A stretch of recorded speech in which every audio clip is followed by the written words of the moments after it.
السلام عليكم ورحمة الله وبركاته. waxaan sameynayaa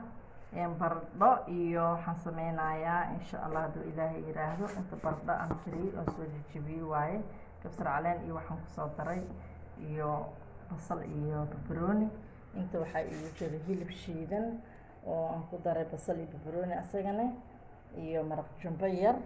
inta waxa igu jira cheese marka saan u sameeyo aan isla socono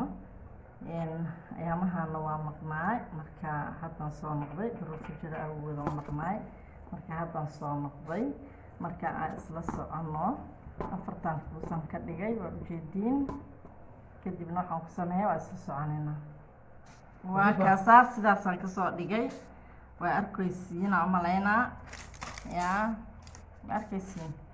wax yar foornadaan gelinaa kabacdina cheese hadda cheese yaraan kor ka saaraa kadibna foornadaan gelinaa insha Allah markaas sidii kusoo baxdo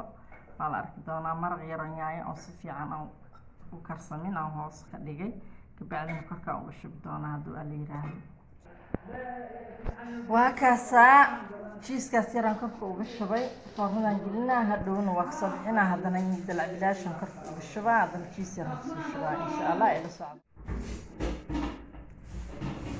waa kana waxaan ii dhiman marka cheese-ka inaan ku daro bes cheese-ka inaan ku daraa wax yar aan soo kululeyna haduu la yiraahdo kabacdina waa kasoo bixinaa yaa ilmaha soo u jecel yihiin alaabaha ma aragtay lagama soo gaaro maasha Allah tabarakallah vitamin D ka helayaan yaa waxaan ku dhahay lafaha u dhismaayo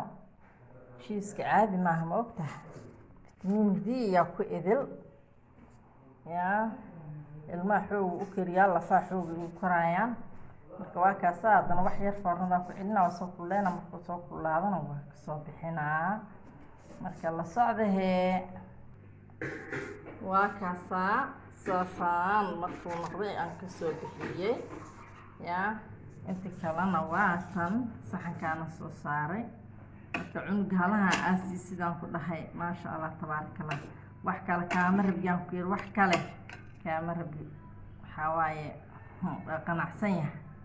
marka waa kaasaa asxaabtayda qaaliga comment iyo like iyo subscribe maasha Allah tabarakallah khayr idin rajeynaa. Assalaamu calaykum waraxmatullaahi wabarakaatuh.